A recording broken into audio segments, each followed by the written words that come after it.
Evening, ladies and gentlemen, and welcome to Engineers Ireland. My name is Oliver Dalton, and I'm the chair of the Roads and Transport Society. Just a couple of issues in terms of housekeeping. There is an emergency exit here on my left, and there's also the emergency exit which you came in. So just in the unlikely event that there's an issue this evening, just to remember those two exits. Tonight's presentation is being hosted by the Roads and Transport Society. It is being co-hosted by the Civil Division, and it is, as you see, on Dublin Airport. Just a couple of other housekeeping. I'll leave it to you. Just a couple of other housekeeping issues. Would you please turn off your mobile phones? Or I know there's very little signal in the auditorium, or else put them on mute. There is a sign-in sheet which is passing around, so if you wouldn't mind sticking your name down on that as well. And just in terms of the format for tonight's presentation, I'm delighted to welcome John Heffernan here to give us a presentation on Dublin Airport. Any questions, if you could just hold them to the end, we'll have a Q&A session for about 5 to 10 minutes afterwards. So just a bit about this evening's presentation. Dublin Airport is currently experiencing record passenger numbers. It facilitates over 28 million passengers in 2016 and is expected that another record-breaking year in 2017. Development continues at pace at the airport, which connects over 180 destinations and is currently supporting almost 120,000 jobs. One of the most critical pieces of infrastructure currently being developed at the airport is Runway North. It's a 3.1 kilometre runway which will parallel the existing main runway, and it's expected to support over 31,000 new jobs and 2.2 billion in economic activity when fully operational. A short bit about John, our speaker tonight. He joined the DAA in June 2014 as their Chief Development Officer, and he's currently responsible for corporate strategy, master planning and group development. Major projects include the delivery of the new runway, the construction of the new Airport City concept and Dublin Airport Central. Without further ado, I'd like to welcome John to the stage to give the presentation.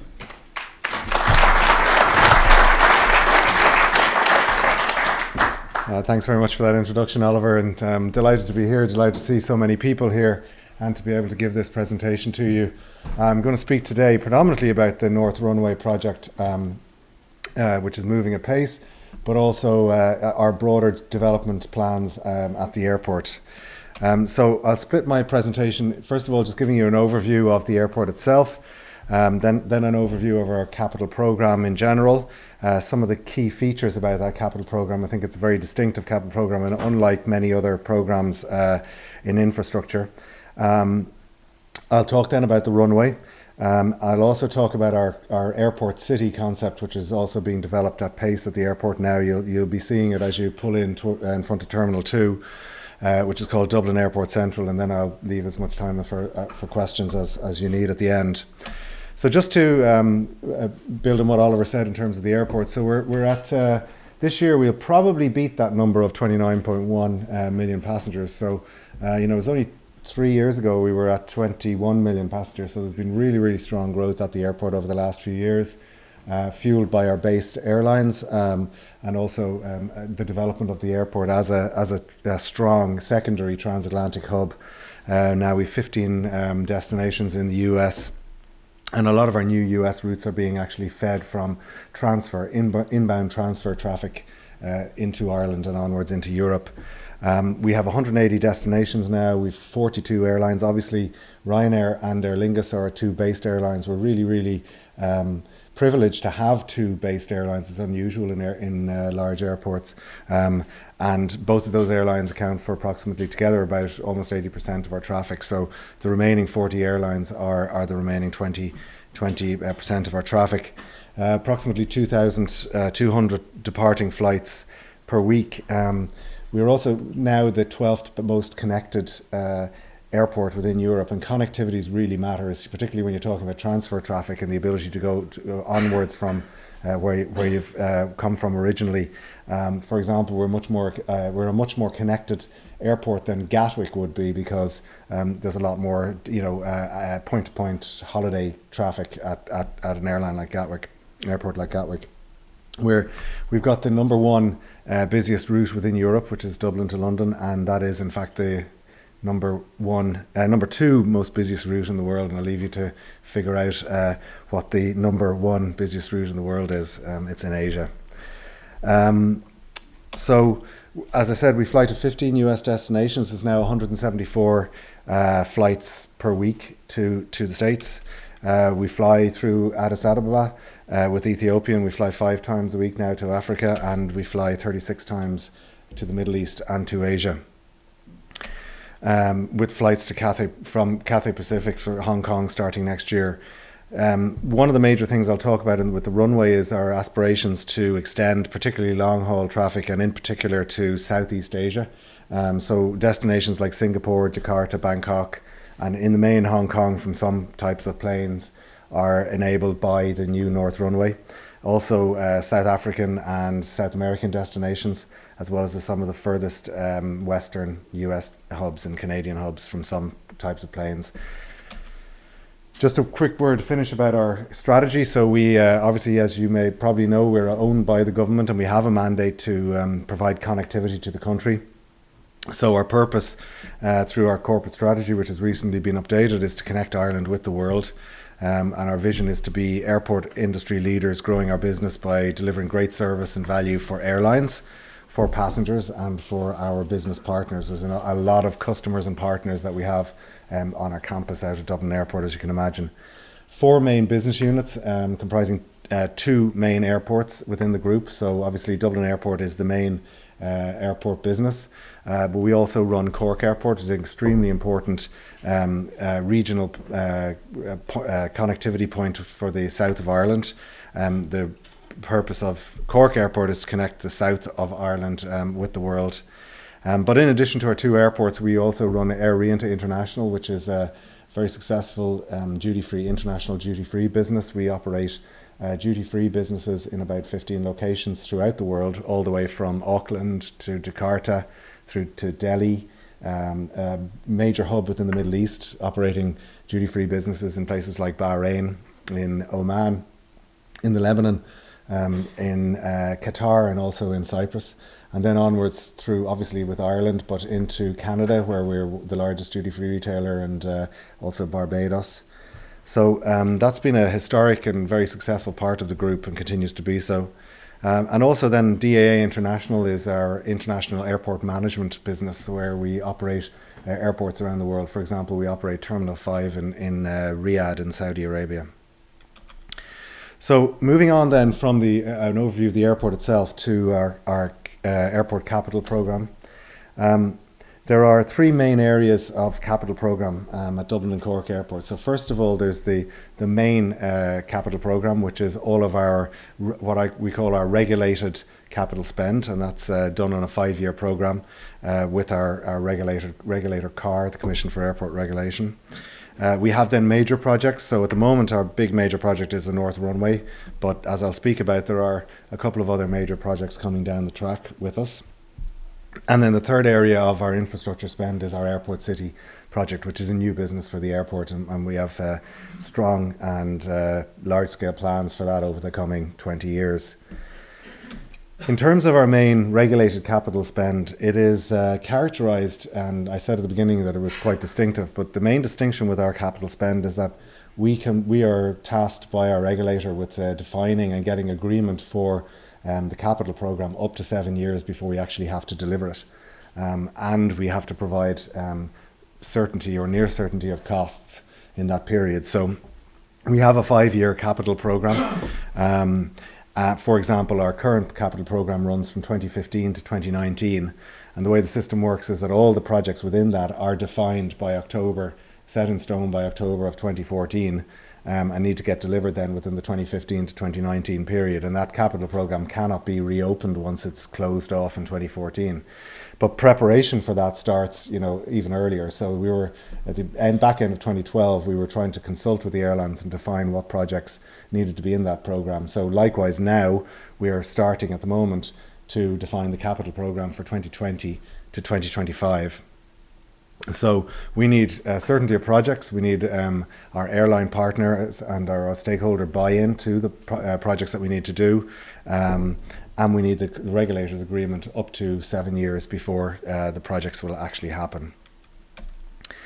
And that's because the system works in the following way. So we have a regulated asset base within our main Dublin Airport, which in 2015 numbers was about 1.6 billion. And then the regulator allows us to do projects which build into that RAB, or regulated asset base. And we get a return of the money we invest in there through depreciation. So an estimate of the value that we're investing in there comes back to us via depreciation. We also get a return on that capital invested. And that's done at our weighted average cost of capital, our regulated weighted average cost of capital, which for this regulatory determination is set by the regulator at 5.8%. In addition to that, the regulator allows us, gives us an allowance for our operating expenditure every year. So those are our allowed costs, you see in the middle bar there. But from that, all of the commercial revenue at the airport, so that's all of the retail revenue, all of the car parking revenue, for example, all of the car rental or the concession and the property rentals gets deducted from that. So an estimate of what that's going to be every year gets deducted from our allowed costs. And that leaves us with an amount that we need to recuperate through our aeronautical charges or our airport charges from passengers paid by way of the airlines as passengers flow through the airport. So again, in 2015 numbers, that was an amount of 230 million approximately, which the regulator then divides by the estimate of passengers that are going to pass through in that year and gets a capped or maximum price we can charge, which in that year again was €10.30. So the regulator does that in advance for each of the 5 years, and that sets a cap. We can charge underneath the cap should we choose to, but we cannot charge over it.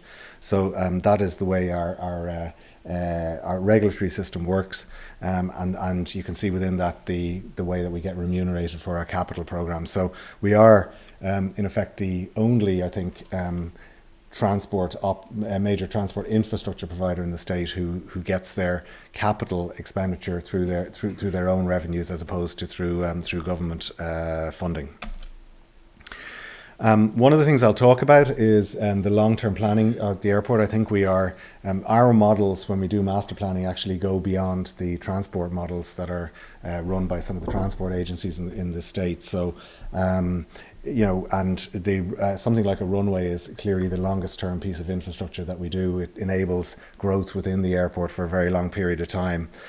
So the National Planning Framework, which you may be familiar with, is an extremely important document for us. I think as you'll see with some of the pictures, there has been some very good foresight in preparing Dublin Airport for expansion throughout the years, and glad to say that I think the National Planning Framework continues that trend, and we're very happy to see the emphasis that the National Planning Framework puts on North Dublin and Dublin Airport within North Dublin and for Dublin as a whole. And we're just completing at the moment a master planning process. So we try and do a master planning process just before we start to engage on the next capital programme. So we update our master plan with the latest knowledge of our airlines' growth and GDP growth within the country, and the technology of aircraft and where we may be flying to. This is not meant for you to read in detail, but the scope of our current master plan is out to an airport of 55 million passengers. We do believe that we will eventually grow to that level. We've looked at, in the main, when you look at master planning with an airport, you look at capacity first and foremost on the runway, but then secondly on the airfield with aprons to park planes. And given that we have two based airlines accounting for almost 80% of our traffic, we do need a lot of apron space because they send a lot of planes in the evening and then out again early in the morning.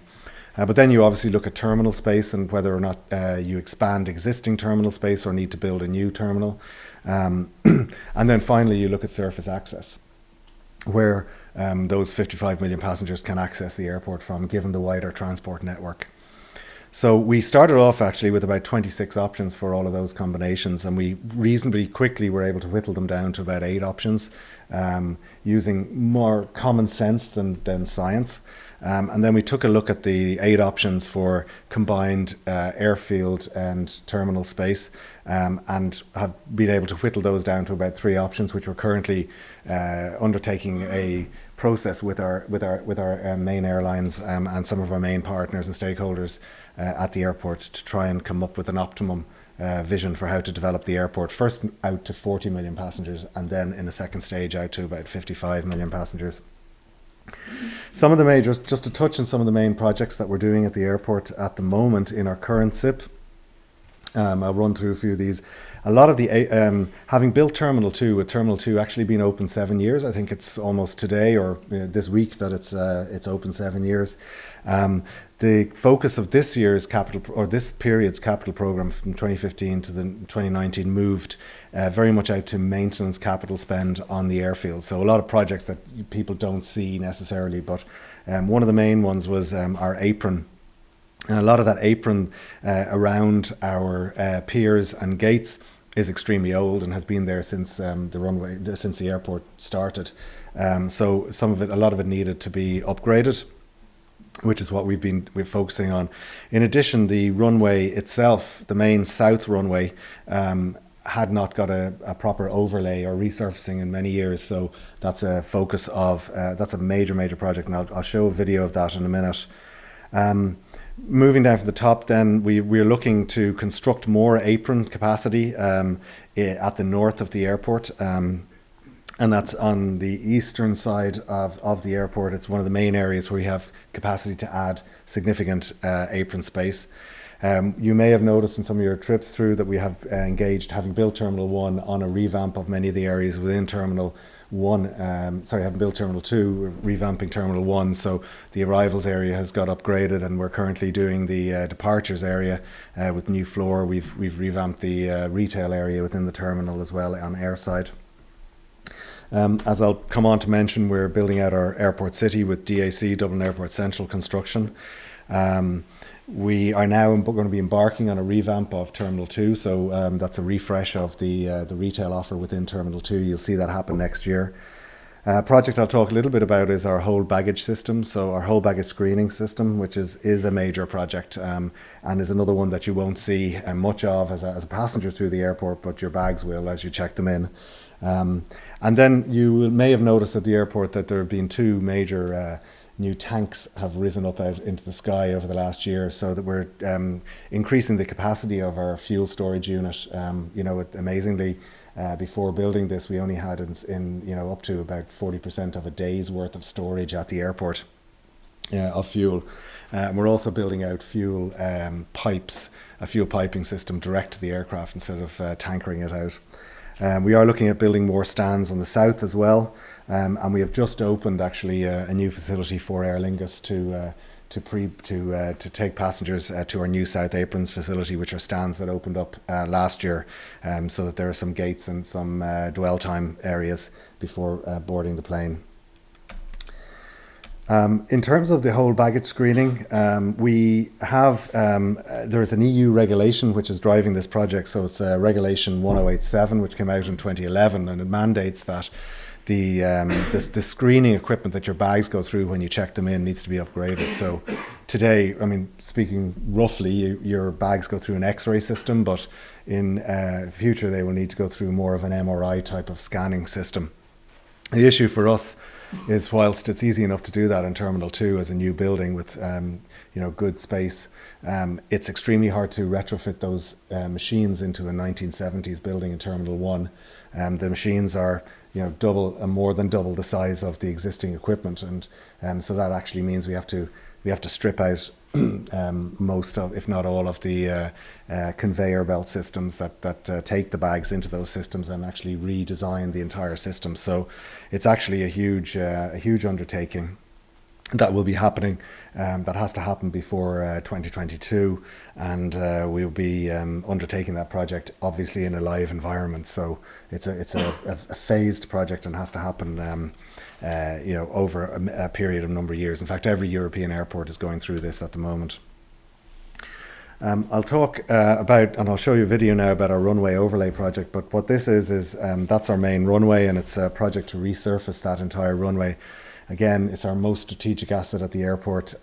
It is in service every single day. It does account for approximately 95% of our flights at the moment, and it is in a state where it needs significant repair, as well as repairing the main surface of the runway. We are also repairing a lot of the taxiways, so the coloured areas there are also part of the project to revamp the taxiways, and we are also upgrading all of the lighting systems and all of the manholes that are, of which there are many hundreds around the area, and all of those manholes have to get, it's a term called delethalized, which means that as they all stick up out of the ground, you have to create ramps around each side of them, such that were a plane ever to hit them, it wouldn't topple over, essentially. So the best way to describe this for you and to let you see how this is happening is to show you a video, which I will endeavour to do now. And that's the wrong one. So let me see, hopefully.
Okay, so let me get back to the presentation. So it's a complex nightly operation. Oops, I have to stop that because that's the next one. Apologies.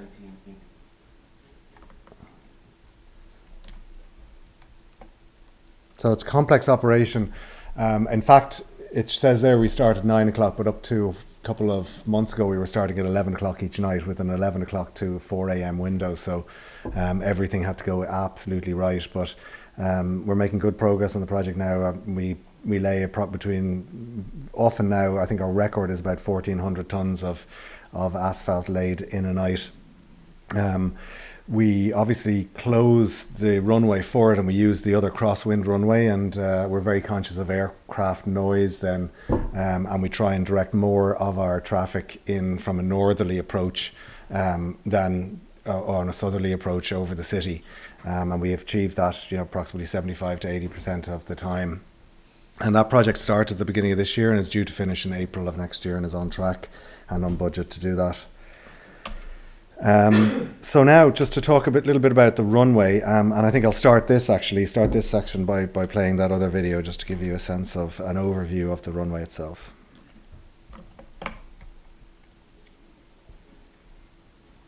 Dublin Airport is a gateway to the world, connecting Ireland to over 180 destinations and supporting over 117,000 jobs. It's crucial to Ireland's growth. And North Runway is key to us growing faster and further. A benefit for passengers, Irish tourism, trade and communities for generations to come. It's about expanding Ireland's reach with direct flights to new destinations in Europe, across Asia, Africa and the Americas, offering more choice and improving same-day travel options. Connecting the world's fastest growing markets will drive economic growth and boost Irish exports. North Runway will enable a warm Irish welcome to millions of new visitors, creating tens of thousands of new Irish jobs and billions of euro in economic activity. Local communities will directly benefit from new employment and business opportunities, scholarships, and a €10 million community fund. In tandem with larger planes, we will continue insulation schemes for local homes and schools. But restrictions prevent North Runway from operating to its full potential, risking billions of euro to the economy, millions of passengers per year, thousands of Irish jobs, and reducing our competitiveness. The effect is like closing a lane on a busy motorway during rush hour. Because of our location 1 hour behind Europe, we need to accommodate European departures and North America arrivals in early morning, and facilitate home-based returning aircraft late evening. Given the freedom to compete, North Runway can deliver more for all of us. More connections, more choice, and a clear path to a more prosperous future. North Runway Dublin Airport is Ireland's window of opportunity to truly go beyond its current horizons. So that's a summary of the project. I'll just take you through back into the presentation and go through some of the other features of it. So we have a 10-year, we have a planning permission which was recently extended out to 2022, was granted in 2007. And as you saw in the video clip there, it's a parallel runway, which is the key feature to actually adding capacity, because obviously we can only use one of the two existing runways at the same time, given their relationship to each other. However, with parallel runways at the distance apart that they are, of nearly 1.7 kilometres, it enables us to use them independently of each other. And therefore increase the capacity. So they can be used together for departures, or in mixed mode where one is used for departures and one is for arrivals. It is a full state-of-the-art runway. It's 60 metres wide, and it's got a pavement of 7.5 metres each side, which means that the A380 can use it and all planes can use it. Full Cat 3B instrument landing system, so it can be used in the worst of weather. It has a full, as you can see, parallel taxiway system around it, which enables the most efficient arrival and departure routine. It's got what we call rapid exit taxiways, which are the smaller filleted roads that you see there, which enable different types of planes to leave the runway at the most opportune moments, because that's the key.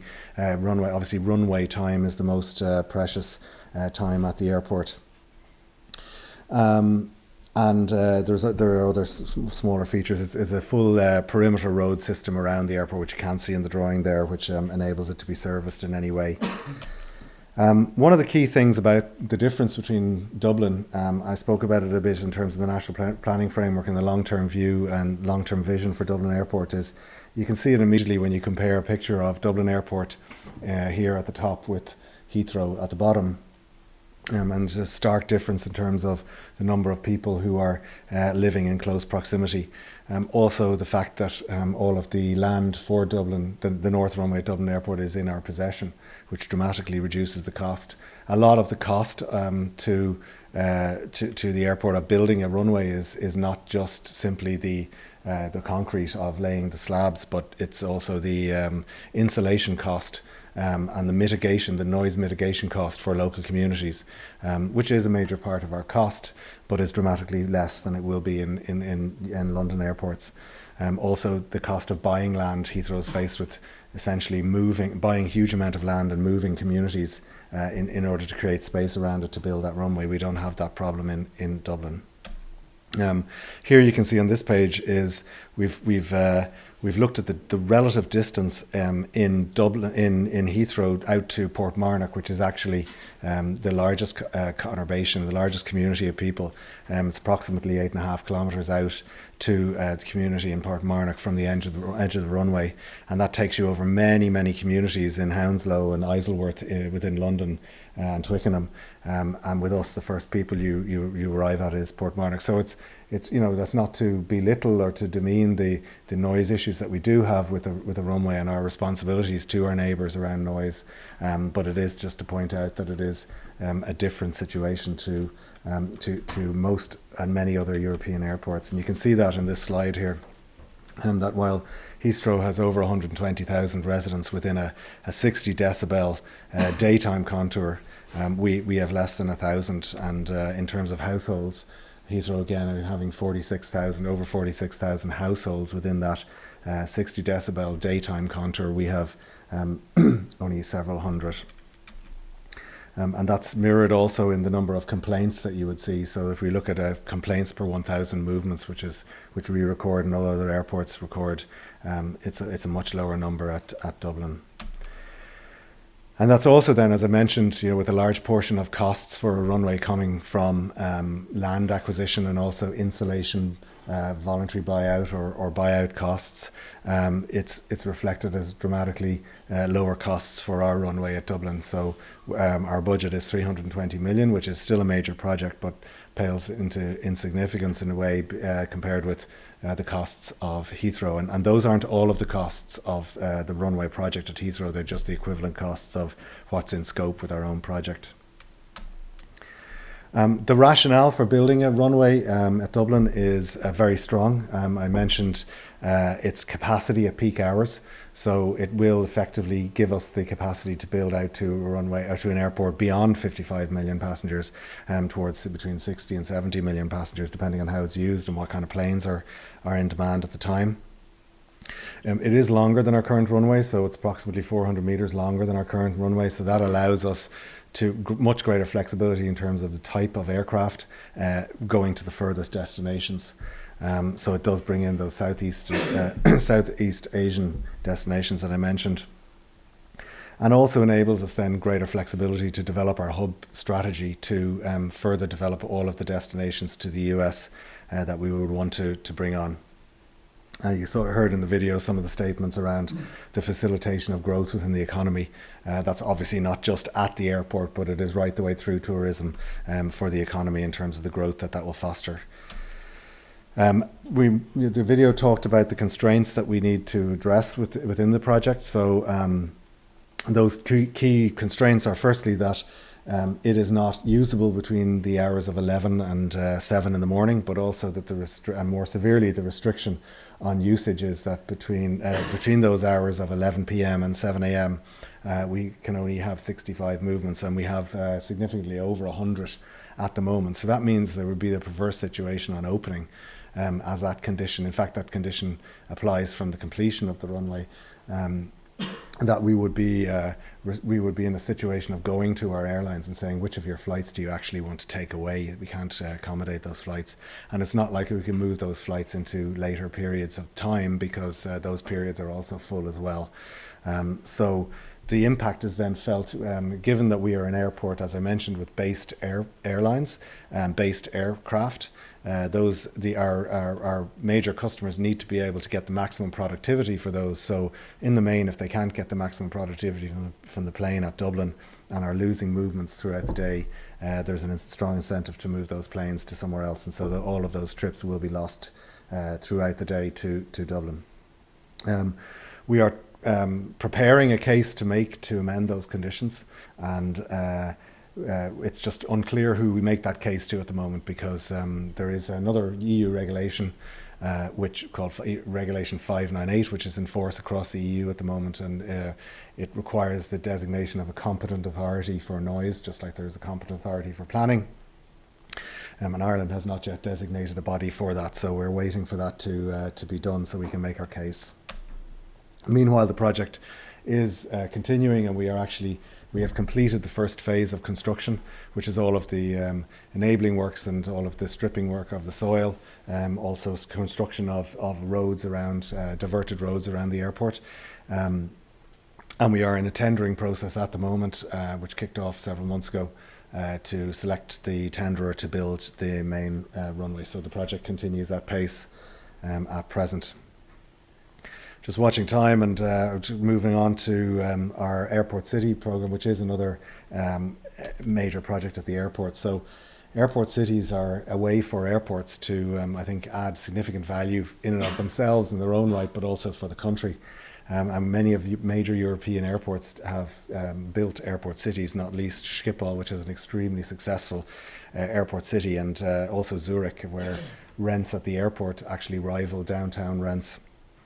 And it enables us to build a new business in what would otherwise be reasonably underutilised land, and enables us, particularly in Dublin, to introduce to the north suburbs of the city commercial accommodation, commercial office buildings of equal standard to what you would find in downtown central business district.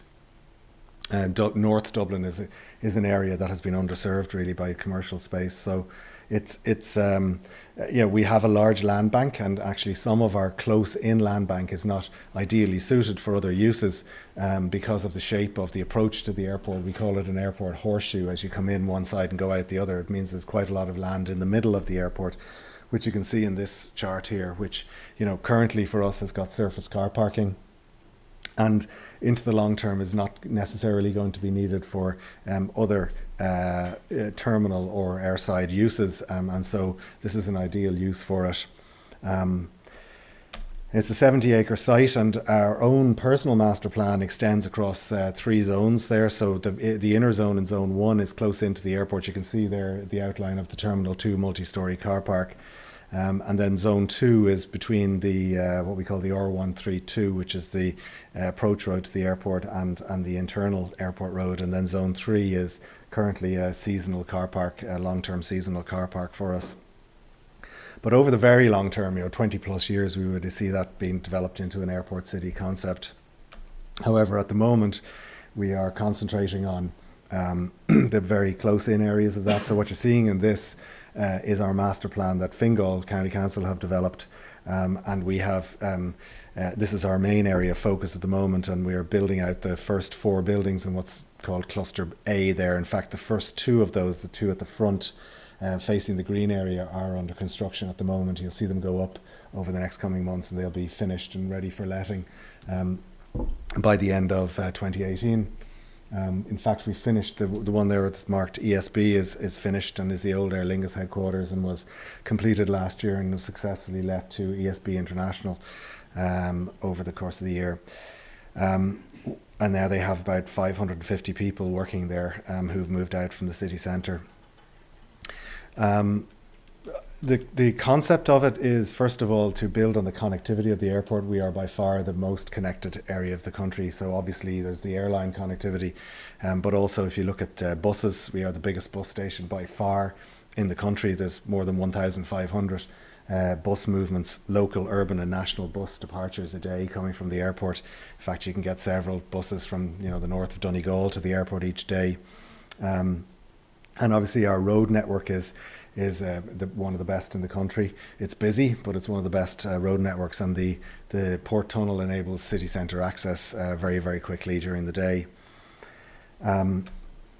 It has a great environment. One of the major focuses of this airport city concept is that we are introducing the concept of an urban parkland or an urban realm at the airport, and that's pretty much unique amongst European airports. So you'll see that actually that'll be one of the first things that gets developed through the early part of 2018 and opened back out to the airport. And is the intention is that for people working at the airport and also for obviously passengers, should they wish to, there will be an area where they can dwell. But also it hopes to create a destination, a workplace destination, which will leverage some of the nice places to live out in North County Dublin, of which there are many. And also uniquely really amongst Dublin locations for office space, it offers a company right now, because it's got large ambitions and also is starting from scratch, it offers the ability for, in particular, I suppose, foreign companies to come to Ireland, start small, but know that they have the space to be able to grow. Many of them become very, very big, as we've seen in the last few years. But they can grow safe in the knowledge that they don't need to move their staff anywhere else, and they can grow in one location over the medium to long term. I mentioned our Esb office location, and you can see here a picture from the tunnel from Terminal 2 over to the multi-storey car park of the area where the new buildings are going to be built. And actually here's a view of what they look like from Terminal 2. So there's the first two buildings are approximately 20,000 square metres, 200,000 square foot, which is a significant office development in and of itself, with planning permission already achieved for the two buildings behind it, which we would, subject to market uptake, we would expect to build out pretty much immediately after. One last great feature about this is that it is connected directly into Terminal 2, so for people arriving or departing, they can pretty much go from the airport straight to their desk without getting wet and without effectively leaving the airport. So that's pretty much the rapid talk through our major infrastructure development plans and commercial development plans, and it was really all I was going to cover. I'm very happy to open up the floor to any questions that there might be at this stage.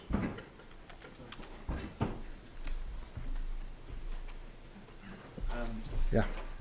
Just if I can interrupt for one moment. Thank you, John. Very ambitious plans. There is a number of online viewers, and we do have a number of roving mics around. So if you could just wait until the mic gets you to accommodate our online viewers. So we had one question to start with here. The mic is just behind you. I was actually wondering when the new runway is being built. What's actually I've worked myself on Schiphol Airport for a good while, and I know how busy it can be. But so what's actually the current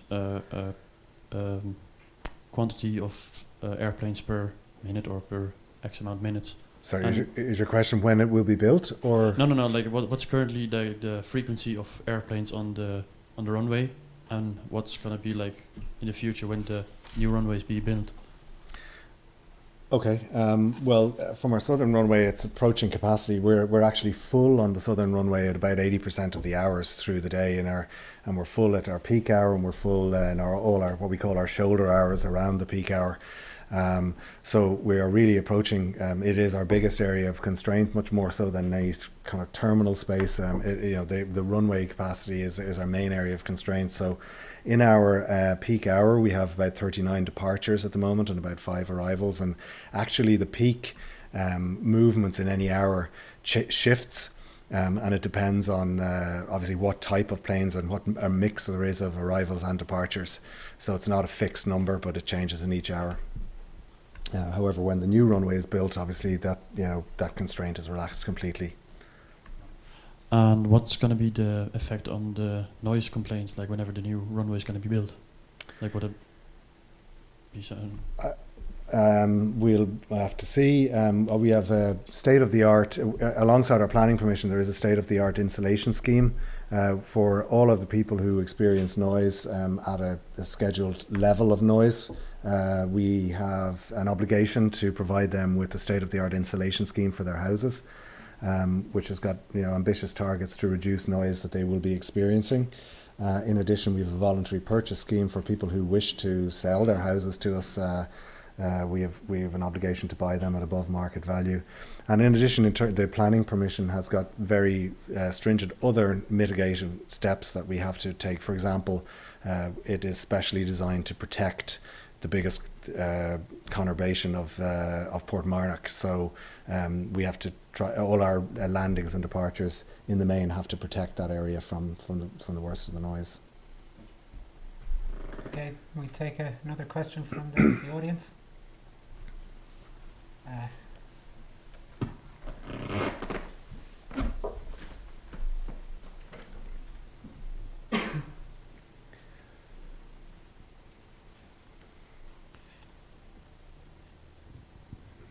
Thanks, John. Excellent presentation. Very interesting. Couple of questions about capacity. One of them, you're showing a lot of expansion on the commercial side. What are there explicit linkages with public transport in your expansion, whether it's Metro North or rail links or whatever, so that we can get people in and out of the airport? It's already reasonably difficult to do that, and with the kind of expansion you have, just if you could talk through that. Mm-hmm. And then secondly, on the runway, you're showing separated taxiways and so on to take the A380s. Have you plans to upgrade the terminal facilities to handle those larger aircraft and the more difficult two-level loadings for passengers that are there? Thank you. So, first of all, surface access is one of the major issues we looked at within our master plan, and we split surface access up into those bits, those near-in roads that we control ourselves, and obviously then the wider public transport network. The conclusion of our master plan is that 55 million passengers can be accommodated on the roads with certain developments and with other public transport projects. So Metro North is critical for us. In fact, Metro North passes through the airport, and it passes to the west of the, effectively to the north of the T2 multi-storey car park near the church at the airport, if you might be familiar with that. And so passengers will be able to depart from a station at Metro North and rapidly access both terminals. And that is a key project for us to be able to improve our modal split. But also we do need development of some of the motorway systems. There are some projects with the motorway systems that can be reasonably easily achieved. There are actually some road widening parts in the M1, for example, that need to be done in order to facilitate more passengers. Potentially another exit from at the IKEA part of the M50 to enable access through to the airport via that way. So essentially, and obviously continue development of busing where possible. And also utilising the routes from Swords into town and via the airport in some cases. With regard to the second part of the question about terminals, we are looking at whether and when and whether we might need to build another terminal versus expand out our T1 and T2. They're not joined up at the moment. There's a lot of space beside them, and one of the things we're looking at is the relative efficiency from a capital perspective of engaging in a new terminal build versus building out incrementally those elements of capacity in the factory system of an airport, if I can call it that come under pressure. So what we find is, from a terminal perspective, certain areas of processing, whether it's the whole baggage screening area, whether it's the security area or even the retail area, come under pressure at various points in time and have different. For example, in Terminal 1 we have lots of check-in capacity, right the way out to 55 million passengers. But there are other areas that will need expansion. So what we're looking at with our airlines at the moment is what's the best way to expand that out. Is it to build another terminal somewhere, or to expand out the existing terminal spaces? There are a lot of considerations, not just capital efficiency in that, but obviously also the passenger experience, so the efficiency of the journey through the airport for the passenger.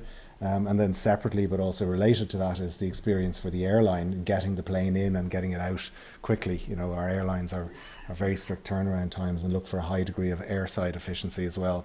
So so all of those are under consideration at the moment. We'll take one or two more questions, gentlemen, here in the front.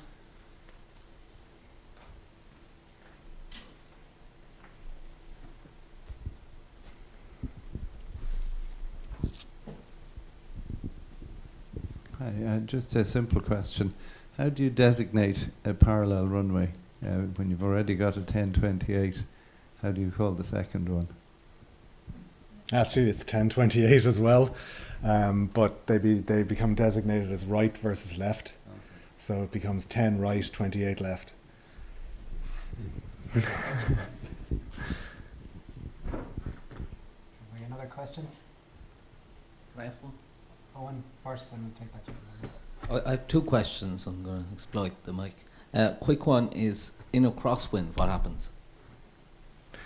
Well, basically, we switch to another runway. So one of the features of the runway at Dublin Airport is 10 is not exactly in the prevailing wind of Dublin Airport. So you can different types of aircraft can support different degrees of crosswind, but then each aircraft type has a limit at which it would need to switch onto another runway with a lesser crosswind, or in an extreme not be able to land at the airport. But the fact that we have the crosswind runway does enable those few occasions when the crosswind when it is needed. So as I said, at the moment we use the crosswind runway about 5% of the time, but only about 1 to 2% of that time is because of crosswinds. The rest of it is for maintenance, as you saw with the runway overlay project. But you could have a situation where you have to divert flights in particular extreme crosswinds. You could have it, or you could suffer delays, because crosswinds are often things that don't last for particularly long. And you know, for example, many big airports like Heathrow doesn't have a crosswind runway, for example.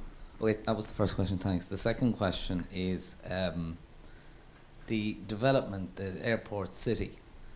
Was that, I mean, it strikes me as a very positive thing for the airport, but potentially a negative thing for the North Inner City. And was that ever looked at? I mean, we have 4 local authorities in competition with each other and a separate airport authority. And this will be very good for the airport and for Fingal potentially, but not potentially very good for the North Inner City. And I'm just wondering, was it ever looked at as a holistic regional development, or was it just the case that you were progressing with this is good for the airport? I failed to see how it's not a good thing for the North Inner City. Well, it may not be, but I mean, it might draw commercial development to the airport that might otherwise be urban regeneration elsewhere. No, it may have the opposite effect. Well, was it considered, is all I'm asking. And we see ourselves as complementary to the Central Business District, you know, because the Central Business District is extremely successful in Dublin. It's got constraints. Obviously, there's commercial development at the moment. There's severe housing constraints in terms of living in the city centre.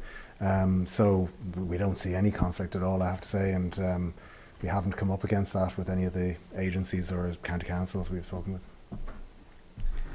Okay. John, thanks for a very interesting talk. But a couple of quick questions. I probably should know the answer to this. But some years ago, there was talk of a fuel line from Dublin Port to the airport, and I was just wondering what the status of that was. And the other one, I suppose, is there has to be a Brexit question. Sort of the threats and the opportunities that the airport faces. Obviously, if London is the biggest, busiest route in the world, what impact might it have? And is there a serious risk of planes not landing or taking off in that route? So in terms of the fuel line, we're aware of the project. It's not our project, although we're happy to facilitate it because, you know, it does de-risk. You know, fuel provision to the airport is critical, and you know we've now got more days of storage with our new project, but to be able to have a pipeline would be good, and we're facilitating it. I'm not really aware of where that project is at the moment, as it's been developed privately. But we have had discussions with them, and we're happy to facilitate it. With regard to Brexit, we perceive Brexit as being extremely negative, actually. That's not to get too dramatic about it, but we have noticed, caused by sentiment within the UK and also just exchange rate movements, we've noticed a decline of UK inbound tourism traffic of approximately 7% since the Brexit vote. So, you know, it has been masked by growth on the outbound traffic, from Dublin. But certainly there are effects that are beginning to be felt there. There are major issues with regard to European air travel that need to get sorted out. I won't go into all of them, now, but we would be supportive of air transport being looked at separately within the talks, and we are hopeful that there will obviously common sense will prevail in that. But there are difficult situations, not least where airlines are owned. But also around freedom rights for the UK, and what kind of an agreement will be signed by the UK with either Europe or bilaterally with different countries. So that's an extremely complex area where there's a huge amount of discussions that have not been happening and have to happen and now have to happen in a reasonably short period of time. I think a transition period helps that. There are some silver lining elements around it. Obviously there's talk of a return to duty free, which would be good for the airport, but clearly means there's a hole in exchequer funding that needs to be found elsewhere. So we don't know whether that'll happen or not. And then obviously there's potential foreign direct investment from the City of London, which we may be beneficiaries of in Ireland as a whole, but also potentially ourselves at the airport. But really we see that as a silver lining and doesn't make up at all for the downsides of Brexit. Okay, we're approaching 7:30, so I'm going to call a halt to the questions and answers. Just a few items of housekeeping that I need to close out. To thank John for a wonderful presentation and wish him the best with his and Dublin Airport's ambitious plans. To thank the committee who are instrumental in delivering this evening's presentation. As always, to thank Derek Daly, our PRO, thank Carol Kavanagh, our secretary, and our vice chair, and Deirdre Neff, who is our secretary. Our next presentation, we're hoping to secure a speaker from on board Planola, and that is planned for the 8th of February. The usual emails will be sent out. And finally then, just to call on Declan to give the vote of thanks, please. Is there a mic for Declan?